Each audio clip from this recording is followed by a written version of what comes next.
கோயமுத்தூர் மாவட்டம் சூலூர் சிறப்பு நிலை பேரூராட்சியில் காந்தியடிகளின் 78வது நினைவு தினத்தை முன்னிட்டு தீண்டாமை ஒழிப்பு உறுதிமொழி ஏற்பு நிகழ்ச்சி நடைபெற்றது. செயல் அலுவலர் சரவணன் தலைமையில் நடைபெற்ற உறுதியேற்பு நிகழ்வில் பேரூராட்சியின் அனைத்து நிலை பணியாளர்களும் உறுதிமொழி ஏற்றனர்.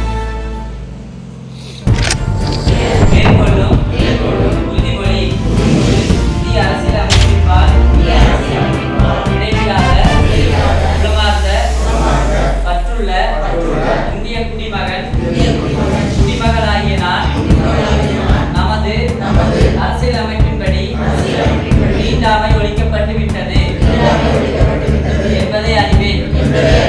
தீண்டாமையை அடிப்படையாக கொண்டு எவர் மீதும் தெரிந்தோ தெரியாமலோ சமூக வேற்றுமையை மனம், வாக்கு, செயல் என்ற எந்த வகையிலும் கடைபிடிக்க மாட்டேன் என்று இதனால் உளமாறு உறுதியளிக்கிறேன்.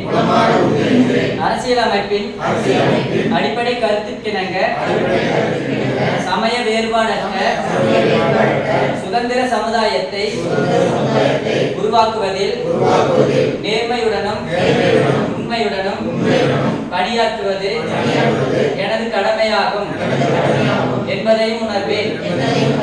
இந்திய அரசியலமைப்பின்பால் எனக்குள்ள முழு பற்றிற்கு இது என்றென்றும் எடுத்துக்காட்டாக விளங்கும் என்றும் இதனால்